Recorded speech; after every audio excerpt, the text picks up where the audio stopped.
देख रहे हैं प्राइम टीवी, सच साहस सरोकार।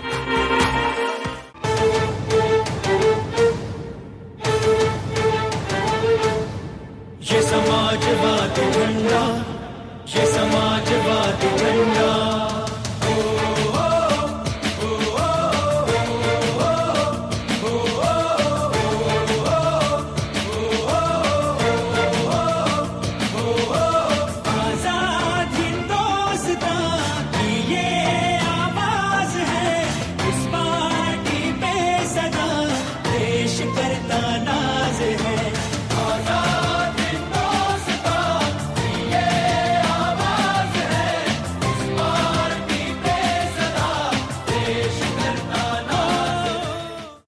कहते हैं तिनका तिनका जोड़कर घरौंदा बनता है। कुछ ऐसे ही घरौंदा बनने की कहानी है समाजवादी पार्टी की।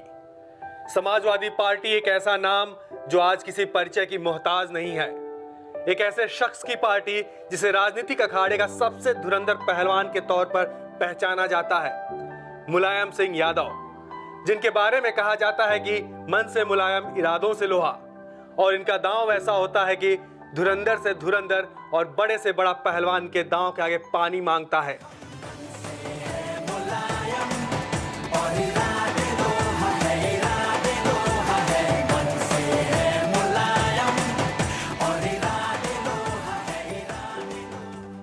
ये पार्टी उनकी है।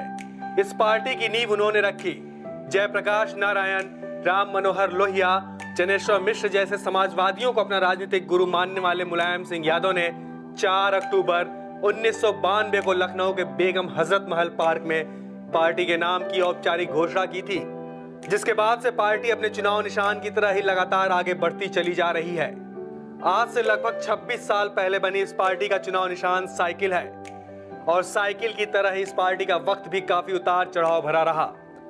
और जब जब इस साइकिल की चेन उतरी तब तब पार्टी के संचालकों ने इसकी मरम्मत की और मंजिल की ओर इसे बढ़ाया।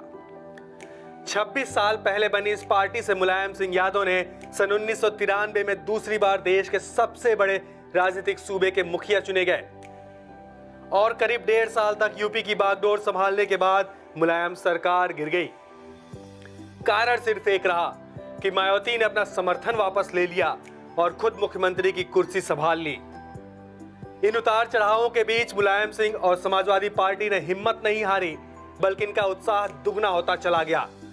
इनके सपनों को पंख लगते चले गए और पार्टी के कार्यकर्ताओं के जोश और लगन एक बार फिर 2003 में पार्टी के खेवनहार बने। समाजवाद का झंडा उठाने का जिम्मा युवाओं ने अपने हाथ में लिया और अपने सबसे प्रिय नेता मुलायम सिंह को एक बार फिर से सूबे का मुखिया बनाया, अपना गार्जियन बनाया। बतौर पार्टी अध्यक्ष नेताजी ने दूसरी बार 29 अगस्त 2003 को सूबे की कमान संभाली। करीब 4 साल बाद यूपी में आम चुनाव हुए, जिसमें पार्टी को करारी शिकस्त का सामना करना पड़ा। लेकिन पहलवान तो पहलवान ही होता है, वो कभी गिरना नहीं जानता।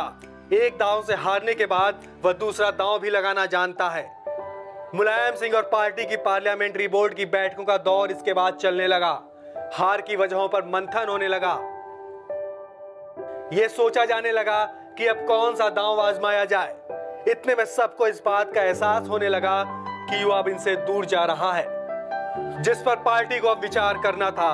काफी मंथन के बाद एक राय हुई। ऐसे चेहरे का नाम लिया जाने लगा जिसने राजनीतिक अखाड़े में नया कदम रखा था, लेकिन अपने सीखने की आदत के कारण वह अब तक अच्छा खिलाड़ी भी बन चुका था। वह नाम था अखिलेश यादव का। अखिलेश यादव एक ऐसा चेहरा थे जो कि युवाओं की पहली पसंद थे, युवाओं के दिलों पर राज करते थे। इसके बाद फिर से दौर चला रणनीतियों का।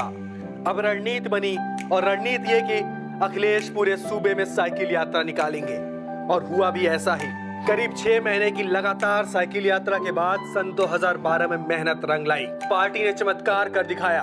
दिलों पर राज करते हुए सपा को सूबे में करीब 224 सीटें हासिल हुई और अखिलेश यादव को सूबे का सीएम बनाया गया। मुलायम सिंह से जारी हुआ यह सफर अब उनके बेटे अखिलेश तक पहुंच गया है। युवा दिलों की धड़कन अखिलेश को करीब 5 साल बाद 2017 के आम चुनाव में शिकस्त का सामना करना पड़ा। लेकिन इस चुनाव में उतार चढ़ाव और शिकस्त के बावजूद अखिलेश और पार्टी के कार्यकर्ताओं के हौसले आज भी बुलंद हैं। वे अपनी पिछली हार से सबक ले रहे हैं और अपनी खोई हुई साख फिर से पाने की कोशिशों में लगे हुए हैं, क्योंकि इनकी विचारधारा समाजवाद की है, मतलब कि समाज को साथ लेकर चलने की। और इनका जज्बा ऐसा है कि यूं तो अकेला ही चला था जानिबे मंजिल, लोग जुड़ते गए, कारवां बनता गया। और अब यही कारवां इनका हौसला है, जिससे इनको जीतने की ताकत मिलती है और ये अगले चुनाव में अपनी जीत को सुनिश्चित करने की पुरजोर कोशिशों में लगे हुए हैं। और ये इनका विश्वास है कि सपा फिर से सत्ता में वापसी करेगी। ये आवाज है इस पार्टी पे सदा, देश करता नाज है। कुछ भाव पुष्प। आप देख रहे हैं प्राइम टीवी, सच साहस सरोकार।